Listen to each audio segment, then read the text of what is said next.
Mais right now, son corps n'est pas encore à 100%, donc il a du strength. Donc il a joué son strength et il a toujours dit s'il joue au poste là, s'il joue à l'ancien poste là, personne ne peut le stopper. Il a encore prouvé hier. Donc, oui, il a encore prouvé hier. Il n'a pas besoin de prendre des 25 tirs à 3 points pour marquer 42 points. Donc, nous n'oublions pas, il a amené une restriction. S'il joue 40 minutes, c'est un gars qui peut facilement scorer 42 points comme je disais tantôt l'autre jour. Donc, il continue de jouer au poste, il continue d'aménager sa santé comme il le fait.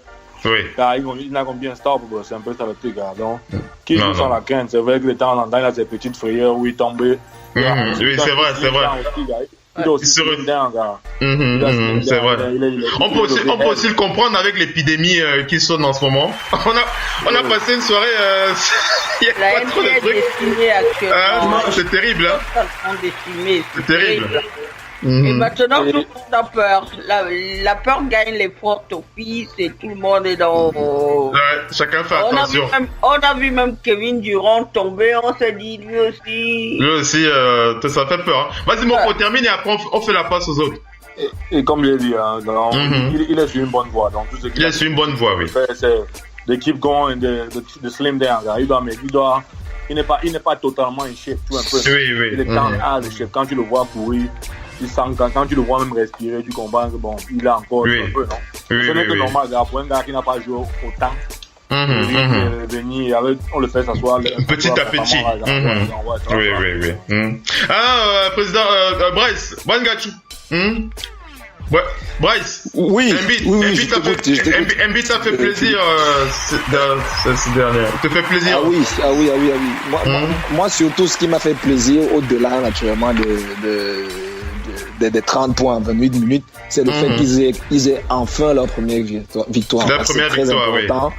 Parce qu'ils jouent bien, c'est une équipe de jeunes, ils sont tous jeunes, ils sont tous talentueux, mais il était important qu'ils engendrent déjà une première victoire. C'est surtout important pour l'équipe.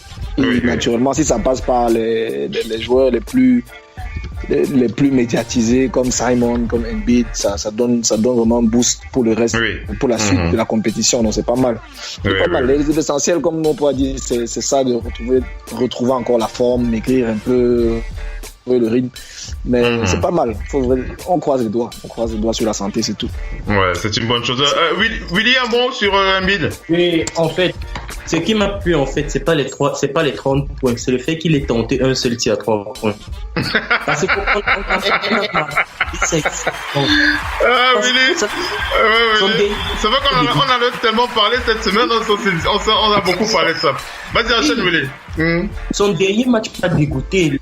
Son avant-dernier match, avant celui-là, m'a dégoûté parce qu'il tentait, il était à 1 sur 8, je crois, à 3 points. Un pivot, Mopona dit ici, un pivot comme lui, s'il joue dans la bouteille, regardez Drummond, c'est 7-1, 7-2 si je me trompe pas. Dans les 7, c'est dans les 2m16. Même Drummond ne peut pas arrêter dans la bouteille, là, c'est impossible pour Andrew Drummond.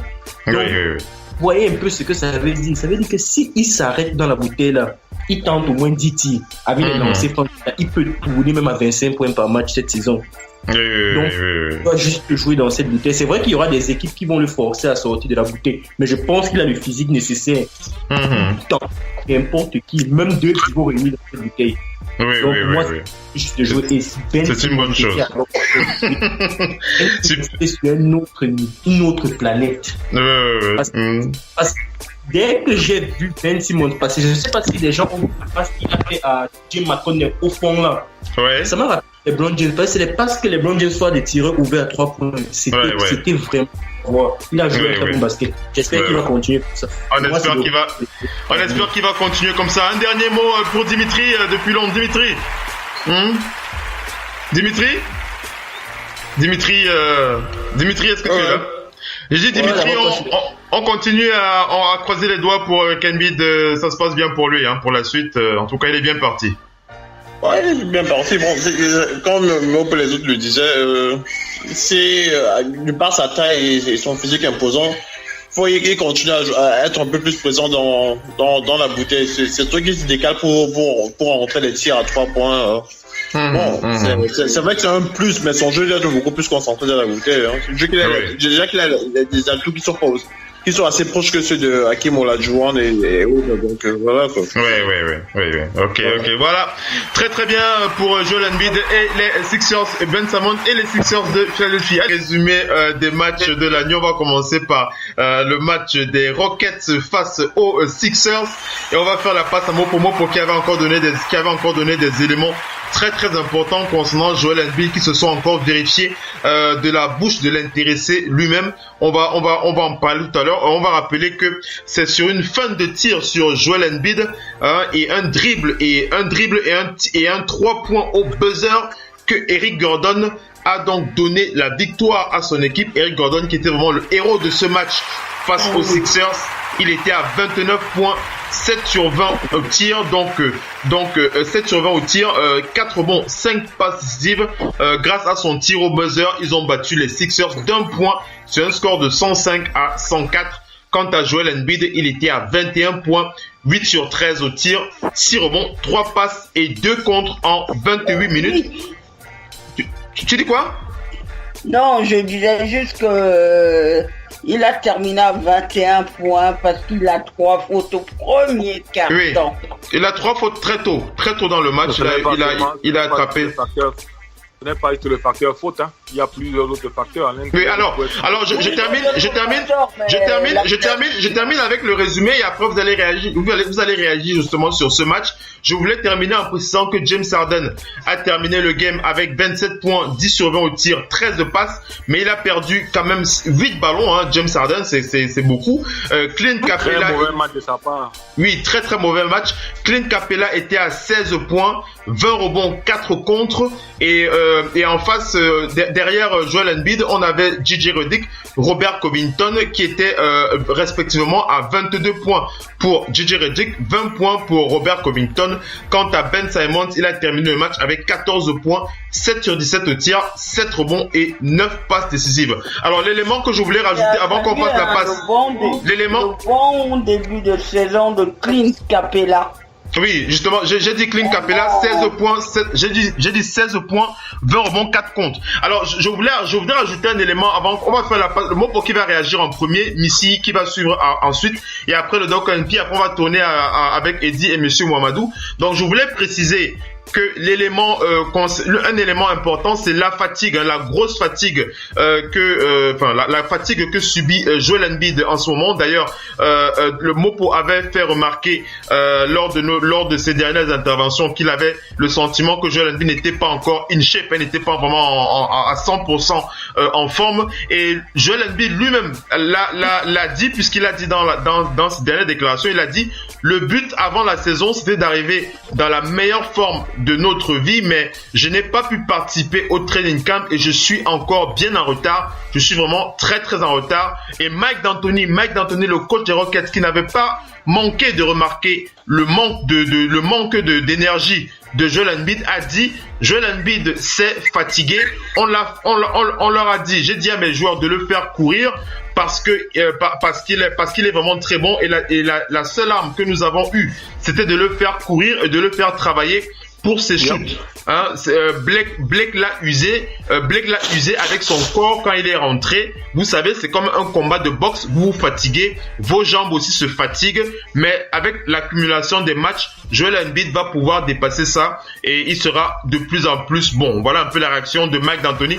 Donc ça rejoint un peu ce que tu disais, Mopo. Vas-y, enchaîne. J'ai précisé, il est à chef, donc ça c'est même pas tout un peu. Non? Oui. Quand tu as un certain level, tu vois un peu, non? Tu peux donc, quand tu le vois courir, tu as les mains sur les genoux, c'est clairement un signe de fatigue, tu vois un peu, non? Oui, dans l'entame de chaque match, les 2 premières minutes, on est toujours fatigué, mais là c'est normal. Mais pour lui, il est constant fatigué parce qu'il n'est pas vraiment game shape. Parce que le game shape, c'est quoi? Tu vois une action, en NBA, tu vois, mange 20 minutes, tu vois un peu le truc, non? Oui. Et tu vois, en NBA, on a mis un certain nombre de cartes parce qu'en fait, ça leur permet de souffler assez. Parce qu'en fait, c'est up and down, vraiment quick. Tu vois un peu le truc, non? Oui. Et fait, quand tu regardes, quand Joel Embiid prend, c'est ça que tu vois, le coach a mis l'initiation de l'attaque par lui. Parce qu'en fait, quand il prend le rebond, il est toujours le dernier arrivant en attaque. Tu vois un peu, non?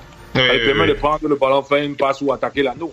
Et hier, comme j'ai dit, il pouvait scorer plus que 21 points. Parce qu'en fait, il a 3 ou 4 actions, il s'est fait rip le ballon. Pourquoi? Parce qu'il est fatigué. Il a pris le ballon.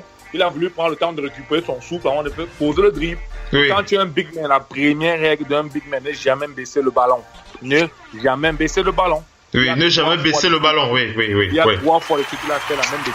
Tout d'abord, c'est la fatigue. Parce qu'en fait, quand tu es un pivot, c'est pas facile d'aller les bras vers le haut. C'est ça que les entraînements font les Vikings. Les Vikings, ça te permet de travailler ton footwork et en même temps de garder les bras vers le haut. Et avant, d'accord. C'est toujours lever vers le haut, tu vois un peu, non? C'est ça que je dis, même avec les mêmes, comme il a eu 3 fautes très tôt, si quand tu travailles vraiment et qu'il était moins fatigué, il pourrait scorer plus. Parce qu'une chose, j'en suis, avec 20 minutes, Joel Embiid peut scorer même 30 points. Oui, ça c'est sûr. Ça c'est sûr. La fatigue, mais dès qu'il va être ça va aller. Et hier, le coach a fait une grosse bêtise. Gordon était le gars le plus hard du terrain hier soir. Oui. James Harden a eu ses 27 points, mais c'était un quoi 27 points parce qu'en fait, il a vraiment peiné. C'était un match difficile. Un peu, non? C'était des gens qui ne voulaient pas jouer. Et hier, Gordon a tiré 12 lancers, il a marqué 10. Tu vois le truc, non? Oui. Il est inadmissible qu'il reste quelques secondes à jouer.